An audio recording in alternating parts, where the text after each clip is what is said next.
this is in regards to the Canadian Radio Television Corporation's recent announcement on Friday afternoon that they are taking a major step forward to allegedly modernize Canada's broadcasting system.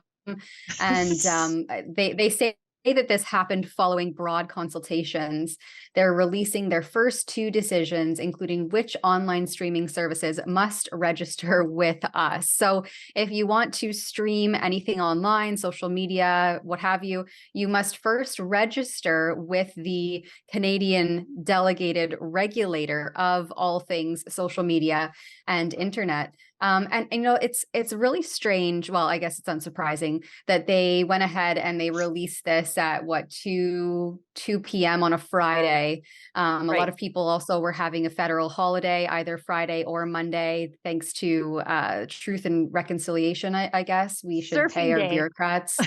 Yeah, we should pay bureaucrats to have the day off.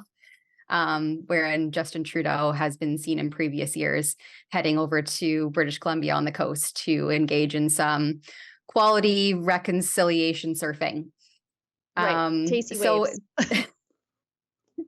Ezra had actually a really good thread on what these regulations mean, and we're going through and I'm trying to just pull this up here. We're going to go through and confirm and write up and kind of break it all down for everybody what this really means. And I'm sure there will be some sort of, what Rebel News is doing about it to come.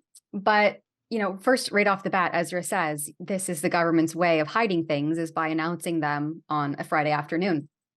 Trudeau announced that he now requires YouTubers, live streamers, and podcasters to register with the government as part of his internet censorship strategy. And there is a whole string of tweets here by Ezra that kind of breaks it down for you. I really like number 3 here, where he says that the CRTC is a relic of the age of radio and TV, created in 1976. And it's been for more than a decade, where they've, other than handed out lucrative monopolies of Canada's cell phone cartel, where it's actually just recently come to light. Well, and many of us already knew this, but Canadians literally pay the highest phone rates in the world, thanks to this regulator that is a relic that is created because they allow zero competition in the marketplace. They protect these big monopolies from the big broadcast telecommunications companies. So in Canada, your cable or your satellite or your internet and your cell phone are often all the same provider because you don't get to shop. And in the United States, if you listen to podcasters in the United States, which who knows if we're going to get to do that for very much longer here in Canada, but they always, Matt Walsh is always advertising these little itty bitty cell phone companies. And I'm like, wow. Imagine if you could just shop for a cell phone provider that wasn't and in Canada, all the budget brands are still part of the big monopoly. Anyways, I'll be quiet. Tamara, please go on. Cell phones irritate me to no end. I'll be quiet. Yeah, likewise. And so do the bills that coincide with them. But that is essentially what the CRTC will do here with this regulation. They'll do the exact same thing as we've seen happen to cell phone companies. They will act as a conglomerate. They're going to monopolize the industry, i.e. the internet, and they're going to squash any sort of competition. So only those which the state approves, which is primarily going to be the Canadian state broadcaster, the CBC, they will get the they will become front runners in the algorithm, and the little guys they won't even stand a chance. So you'll have a handful of who the state thinks is approved and who they go ahead and approve that you can hear from and you can find readily and easily on the internet. And everybody else, well, sayonara to you, because we're now going to control everything that you can access and find on the World Wide Web. And it's really a way for them to monopolize on information, as the government becomes hyper-focused on this idea of dis and misinformation, which I would counter. They have been the forerunners of and at especially highlighted throughout the last 3 years with their pandemic response nonsense. You can point out the loopholes in what they say versus what actually happened all day long, but unless that information is making it to the eyes and the ears of Canadians, then they may be none the wiser unless they are extremely capable of critical thinking, which we see more and more because of the state-backed propaganda techniques. Canadians are losing that ability to think and see clearly for themselves. And so this is just another way where the government will ensure that the information they want you to have is the only thing that will reach you. And I'm glad you pointed out that the CBC will get preferential treatment in the algorithm. That's already something that the government is mandating through one of their censorship laws, that Canadian content get preferential treatment in the algorithm. But past behavior is an excellent predictor of future behavior. So we already know that CBC gets preferential treatment from the CRTC through their mandatory carriage. So if you buy a cable package in Canada, or if you have a TV set in Canada, you get the CBC whether you want it or not. And then the cable companies or the satellite companies that provide this give a portion of their cable package back to the CBC. That's why getting mandatory carriage in cable packages is so important. And the CRTC did not do that for Sun News Network, which was this exclusively Canadian, albeit right-wing or center-right, all news channel. So and it outrageous that they were denied mandatory carriage, which would have given them enough revenue to build a company around. But in Canada, if you get a cable package, not only do you get CBC because it's Canadian content, really, but you also get CNN, which is not Canadian content. So think about that for a second. CNN is mandatory carriage in Canada, but Sun News Network was not. Why? Because it was conservative, and CNN is just a hot mess. But also past behavior being a predictor of future behavior. I've seen some criticisms, and so far those criticisms tend to be slightly accurate, that the government is saying that this will not affect individual podcasters. If what it wants is the podcast platform to register with the government, Spotify, YouTube, Anchor, Wondery, or whatever, right? Okay, that's what the government is saying right now, but this is a government that also said that it wouldn't go after hunting rifles in its new gun control legislation. The government gets everything wrong, or actually probably they get everything right. They just think Canadians aren't smart enough to see through the lies. So they've constantly lied about what Bill C-18 does. They've constantly lied about what Bill C-11 does. They lied about what their gun control legislation would actually do in effect. And as gun owners know, by the way, we know that registration leads to confiscation. Why do we think this is going to be any different from the Liberals on this latest piece of modernizing the CRTC? Interesting choice of words, given that you're bringing the CRTC back to Soviet era East Germany days when you had to register your typewriter with the government in case something offensive to the state rolled off the keys of your typewriter. This is the same thing. So in modernizing everything, they seem to be rolling everything back 50 to 60 years. And that's because the internet has been a place where people could consume ideas that harm the government's agenda. And so what are we going to do about that? We're going to register things, and then we're going to confiscate them. Well, and a Liberal senator himself discussed that exact concern when they were voting to pass this bill and pass it through the Senate. And, he made these horrible, horrendous, chilling comparisons to Stalin's Pravda, to Hitler's book burning, to these dictatorial regimes and how they handled the press and newsprint.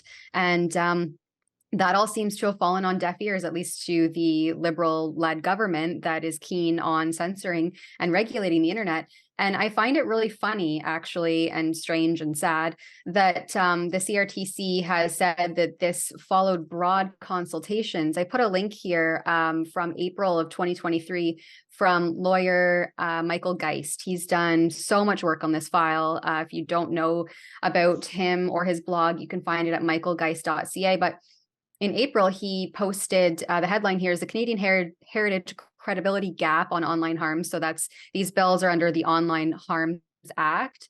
And the public report did not disclose that there was actually 90% of people who were polled, or who were consulted rather, actually opposed the 2021 proposal.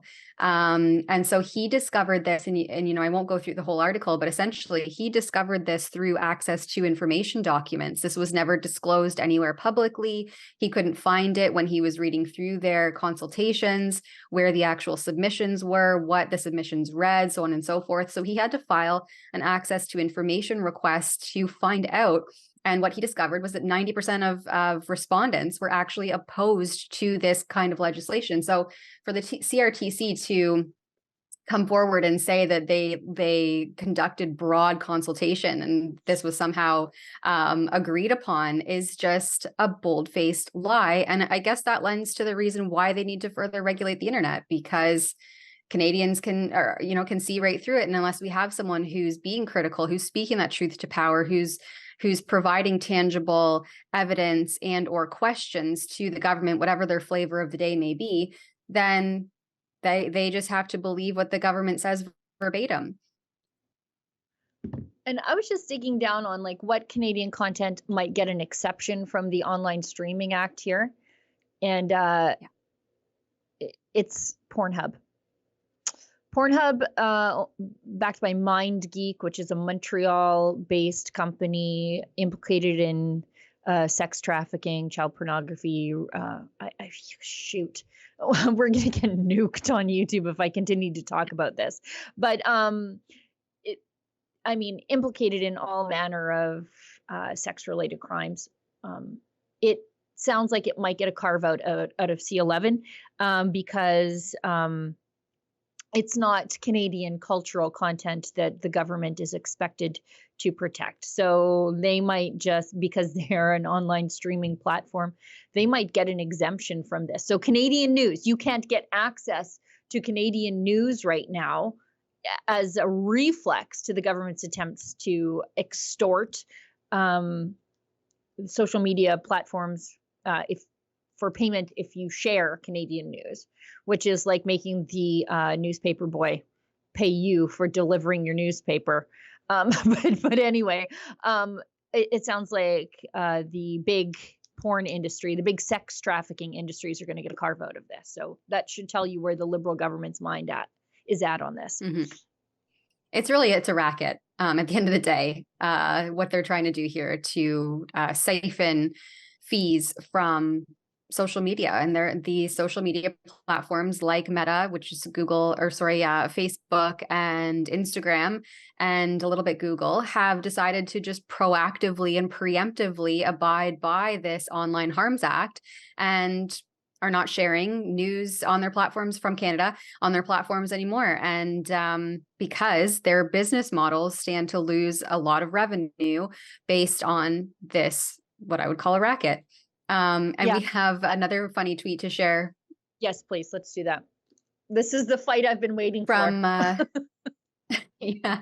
And well, that's where I was kind of going with referencing Meta, is that Twitter, now called X, under the ownership of Elon Musk, they have just continued on as normal in wake of Musk actually taking ownership of the platform, which was previously highly censored without government regulations. Oh, it's good again. And so yeah, so for now anyway, I think they're looking to implement the Online Harms Act by the end of this year. So we have a few months left. We'll see what actually ends up happening. But Elon now has this on his radar. He retweeted Glenn Greenwald, who said that the Canadian government, armed with one of the world's most repressive online censorship schemes, announced that all online streaming services that offer podcasts must formally register with the government to permit regulatory controls.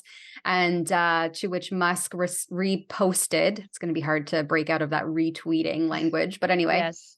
that Trudeau is trying to crush free speech in Canada. Shameful.